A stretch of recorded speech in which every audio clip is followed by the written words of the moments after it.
Dr. Mignon Pollard.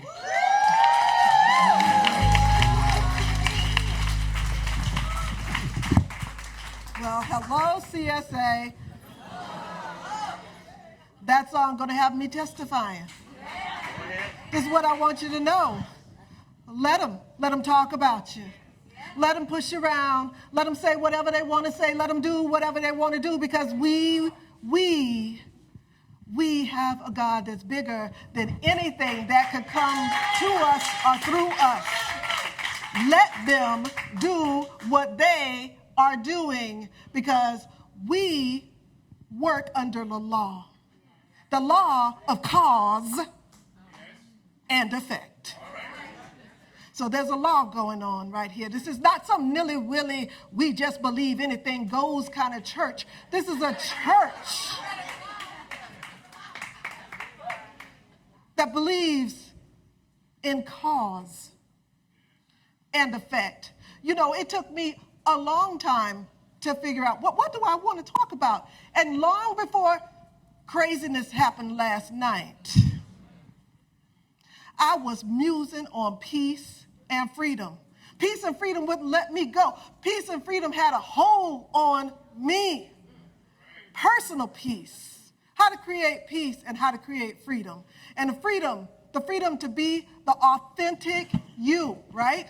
And the freedom to let other people be the authentic themselves. And when you are authentic you, and you are authentic you, then we together can have that authentic relationship. And that's what we're working towards. We're working towards peace and freedom and authentic relationships, love and joy and harmony. We are working towards those things. But let me get back to the two main principles, peace and freedom. Ernest Holmes defines freedom as the ability to say and do and think and express as one's desires.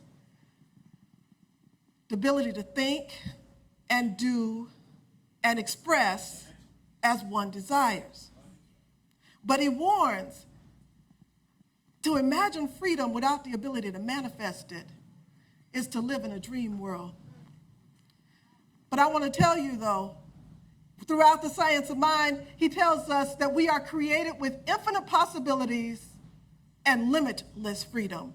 I said we are created with infinite possibilities and limitless freedoms. And this is reinforced in our statement of what we believe. We say that we believe that the goal of life is to be the complete freedom from all discord of every nature, and that is sure to be obtained by everyone. So we are living without discord, right? I'm just saying. So freedom of discord, from my perspective, is peace. But you know, I had to look it up. I got a little nudge from one of my spiritual teachers. They said, look up what Ernest say about freedom of discord. When Ernest talks about freedom of discord, he says, he quotes the Bible, and Jesus says, and he likens it to this. Jesus says, in my Father's house there are many mansions. In my Father's house there are many mansions. But we are New Thought, and so we have a metaphysical interpretation of the Bible, not a literal interpretation of the Bible. So when we say in my house, in my Father's house there are many mansions, we're talking about many levels of consciousness. There are many levels of consciousness. And that your freedom might look a little different from my freedom, because we're all at these different levels of consciousness.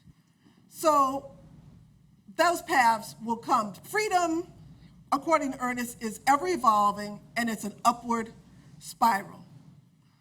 So this musings on freedom began with this idea that it's summer, and summer is all about freedom. It's summer vacation, it's gay pride. We have meditations of freedom around Juneteenth, around graduations, and around weddings. Now, some of you might not think that freedom of being married is freedom. I happen to think being married is freedom. All right, I'm gonna get me some too. But she talk about my common law wife over there. Anyway, we may experience some discord, and there might be some annoyances with all this freedom, because all this freedom and all this stuff is a lot of family time, right? So there might be a little bit of annoyances going there. Now, I want to use let them as a spiritual practice. Let them as a spiritual practice. Mel Robbins created the let them theory. Now, how many of you have heard about this before today? Oh, a good number. That's very good. All right, so I'm going to say some things to reinforce it. And think about this now. How can you use this in your life as a spiritual practice? Because I say let them, this idea of let them is a vehicle to move us from chaos to freedom. But how? How can we do that? Well, it's two parts. The first part is let them, and the second thought is let me. And in New Thought, we believe there is no separation of you from me. You heard that. Rebecca said that real clear in the prayer, that we are all one. But we are individualized expressions of the one. We're all one, but we all express the one in a different way. And sometimes the way you express the one might cause some misunderstandings, some annoyances, and some generalized disturbances of my peace.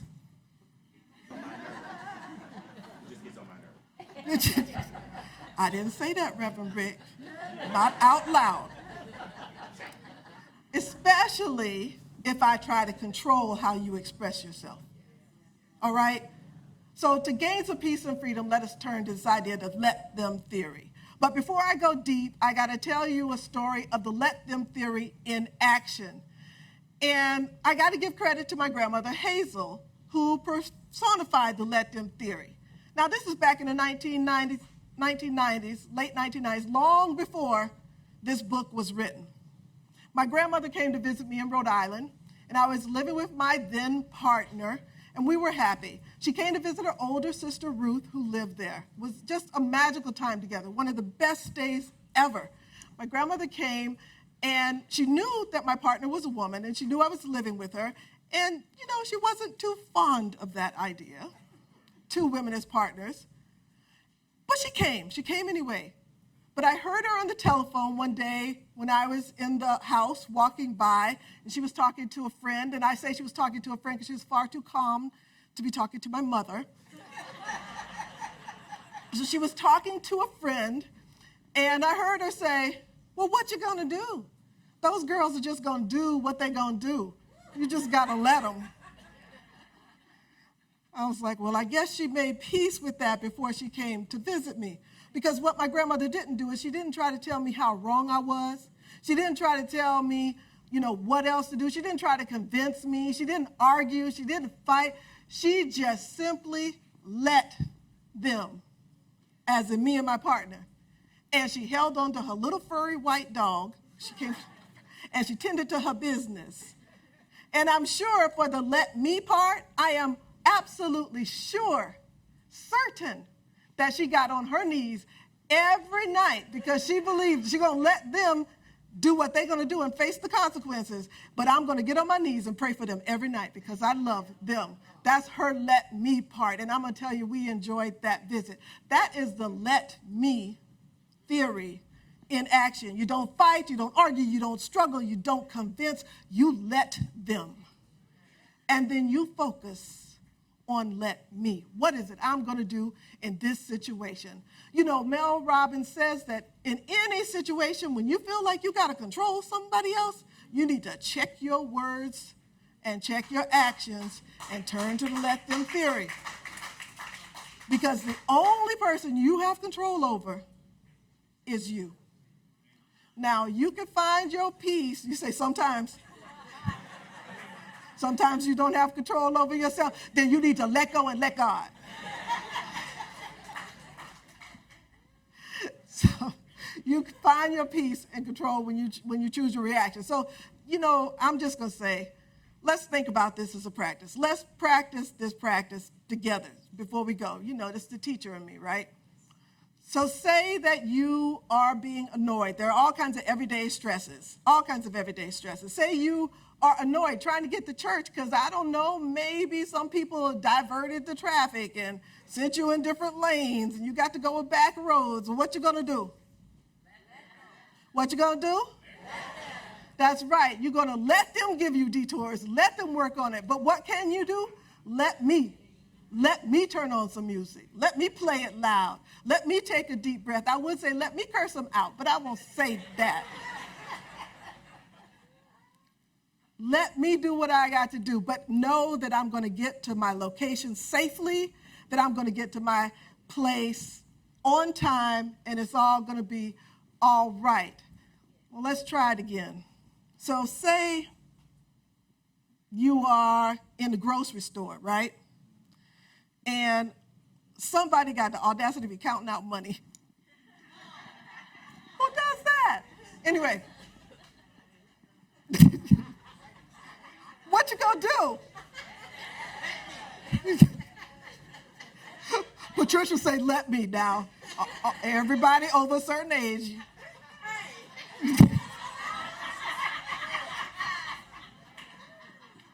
Let me.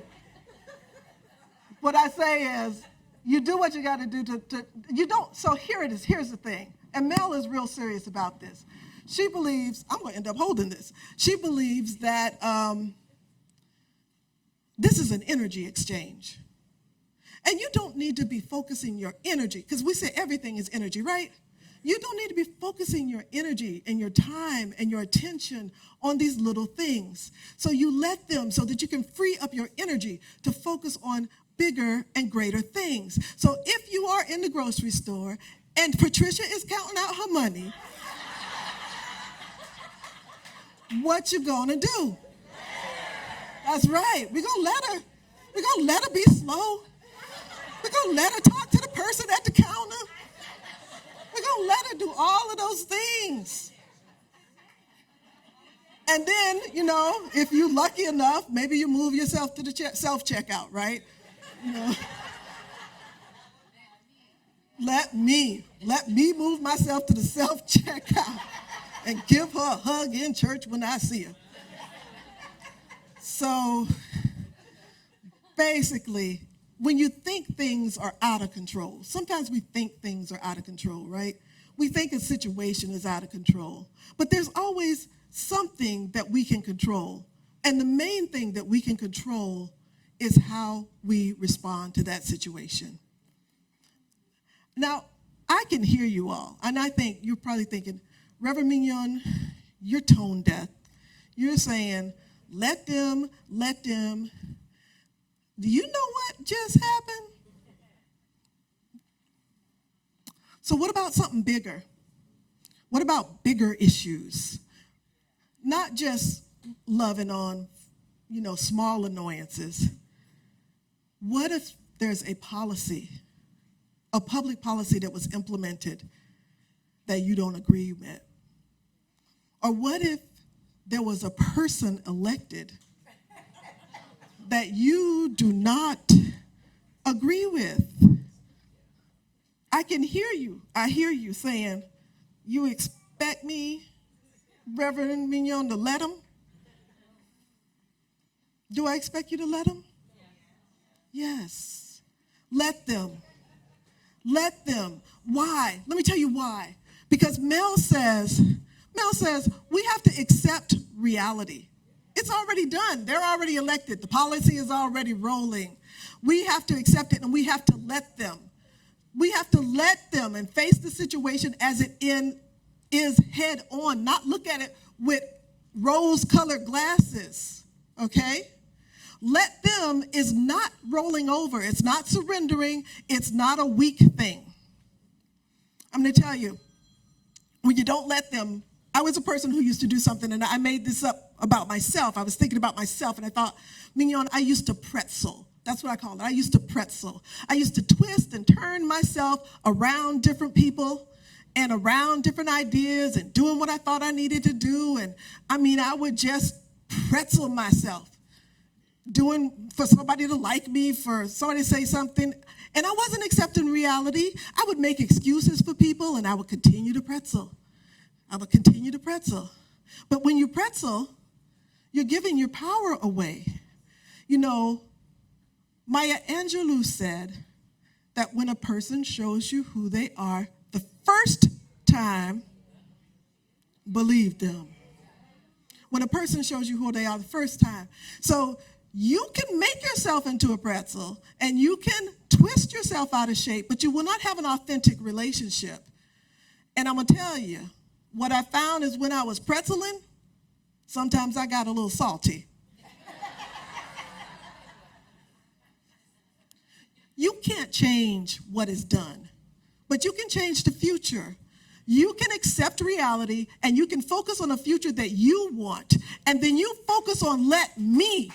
And you choose the action that you want to do to make the world the place you want to live in.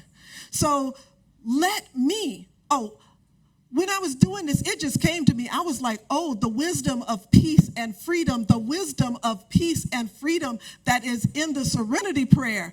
Because I was thinking, how will I know? And I said, God, grant me the serenity to accept the things I cannot change, the courage to change the things I can, and the wisdom, Lord, the wisdom to know the difference. That's a prayer for peace. That's a prayer for peace. And freedom. That's a prayer for peace and freedom. So as you work on things that you can change, there's another way that you could use this idea of let me. And it's something we don't talk about a lot in this sanctuary. I'm not even sure it's something I've heard a lot here, but it's something called the law of inspired action. Have you heard of the law of inspired action? I know the ministers have. But law of inspired action, that is when your actions are aligned with your intentions. So it is my intention to live in a world of peace and joy and harmony. And so I'm going to let my actions be guided by the divine. I'm going to let my actions be guided for me to do whatever it is I feel like I need to do to help create a world of peace and freedom and harmony. And that might mean I need to vote. I might need to march. I might need to sign a petition. I might need to pray. When you decide to live by this law of inspired action, you will know what to do. You know what to do.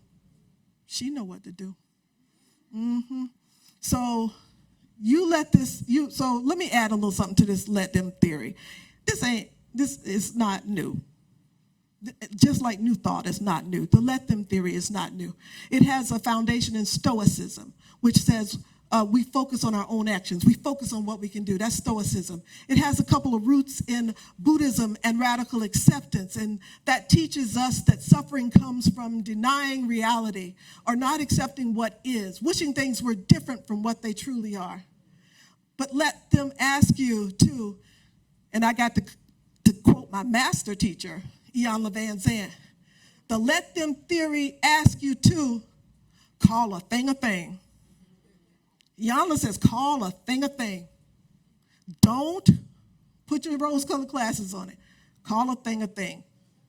This idea, believe it or not, is also aligned with nonviolent resistance.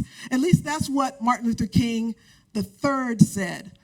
Mel Robbins was on his podcast, a podcast called My Legacy, and he made that bridge between how the let them theory, it connects with this idea of nonviolent resistance.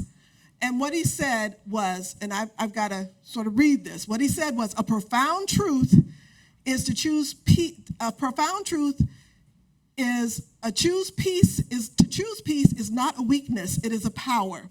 And this resonates deeply with Martin Luther King Jr.'s legacy and vision of nonviolent action. Let them doesn't mean you give away your control. It means you're reclaiming it by choosing how you respond. By not feeding anger or hatred or negativity, you exercise your ultimate power over yourself. And he said, Daddy King said, I refuse to let hatred reduce me. This is the message that calls us to recognize the strength that we hold in our own response. There's a strength in how we respond to what's going on right now. And how we respond to what's going on right now, it can transform our lives. It can transform our families. It can transform our communities. It can transform our church. It will transform the world. It is how we respond. we have this power in all situations, not just what's going on right now in a larger arena, but we have that in our own life. And by choosing let them, we're choosing peace. I like to say that this let them theory is a little bit like, it's not let it go, because it's not surrender, but it's like the Beatles' Let It Be, okay? And it's recognizing people and situations and things for who they are. It's drawing a boundary. And now, Ernest Holmes, a lot of Ernest today, Ernest Holmes says that the only control we have is over ourselves. And believe it or not, Ernest Holmes did a treatment for peace. Who needs a treatment for peace? Okay.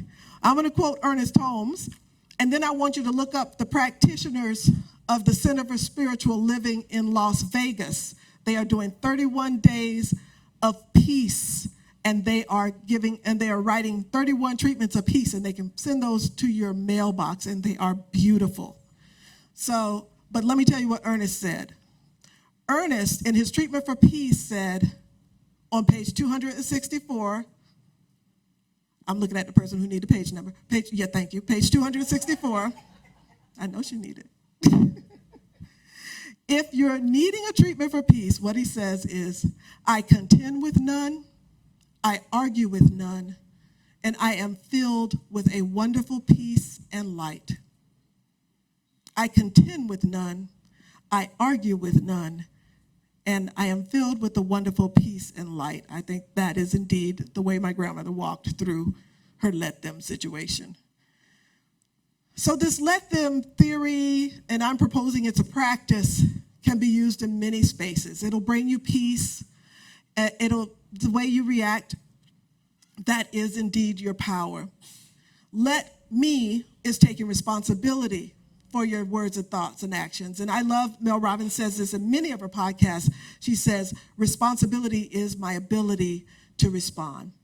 And she also says that we're hardwired to want to control things. But sometimes there are things we can't control, like maybe not getting a promotion at work. Even though you're working really hard, you don't get the acknowledgement. You can't control your boss. You can't control what they're going to do. You can't control, I started to get personal. You can't control that the federal government wants to wipe out the Department of Education and you work for the State Department of Education and everybody is fighting hard. You can't control all of that stuff. But what you can do is you can let them. And then take the control that you can over your own life. And if that is staying in that position as a part of your career path because you know you're in the good fight, then stay. And if it's leaving because you feel like all the world is falling down, then leave. I just want you all to know that we are fighting the good fight. We are fighting the good fight. The final example that I want to give is about not letting your emotions be bounced around by the outside world, by not being tossed and turned like something riding an ocean wave, just being tossed and turned like a seashell. This is a story from the book that I think is wonderful because it's so apropos of today. Mel Robbins said she was sitting on her couch having an enjoyable afternoon, and she started flipping through social media. And she saw a friend of hers, and that friend she was happy. She went on a vacation. She dug a little deeper, and she realized that friend went on a vacation with a circle of friends that she thought were her friends, and then she realized she didn't get invited to go on the trip. She started to feel, as they say in my neighborhood, some kind of way. And she was about to write one of those emails that you have to take back. And she was feeling angry, jealous, and isolated. Then she said she stepped back and she looked at the let them part. Well, at the let them part, she said, well, let them. I know they didn't. Let them go. I don't care. So she started to feel superior. But that's just like one part of the let them theory. That's not the whole part of the theory. The second part is the let me part. So let me. She's decided to sit back and look. She said, oh, wait a minute. I have been, entranced in writing a book. I've been going on these speaking engagements. I've only been engaging with this group of people for the past year on social media. Why would they invite me on that trip? So she started to take responsibility for what her role was in this situation. And then she said, what am I going to do? She decided to reach out to them. She decided to reach out to one or two of them, invite them out to coffee, invite them out to lunch. Now, this wasn't so she could get an invitation to the next trip, but it was so that she could actually begin to reestablish an authentic relationship. And isn't that reaction just much better than that knee-jerk reaction? And it's taking control over your emotions. How can you be sitting on your couch 1 minute and you be fine, and you read something and all of a sudden you're not so fine? If something like that happens to you, say let them. Let them. Let them go on their vacation. Let the wine club go to Spain and leave me alone. Let them.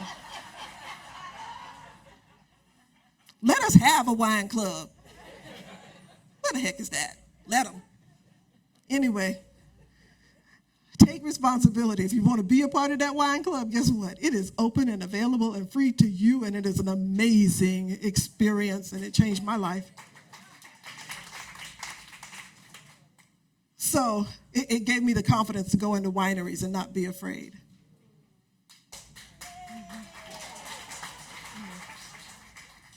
I'm just a little poor girl from St. Augustine and run around barefoot on dirt roads. You look, Napa was scary. So, but then I joined the wine club. Now, I'm snooty too. So, let's get back to let them. This is not about me. Let them gives you an opportunity to see someone or something for what it is and to accept the reality of it. Don't try to change it. Let me let you decide what you're going to do in that situation. And let me helps you to take your power back, to develop authentic relationships. And what I can say mainly is, I don't normally talk about books because I don't like to sell somebody else's book. But everything about this, Mel Robbins has a podcast on YouTube. The book is on YouTube. There is so much wisdom in this book to help you navigate small, annoying situations and to be able to refocus your energy, your attention, and your time to things that are much bigger. It is about controlling your energy flow, holding on to that energy field. I say that let them is a spiritual practice. And I think it's a spiritual practice for such a time as this. So let them, let me, and let's take it into prayer. Yeah.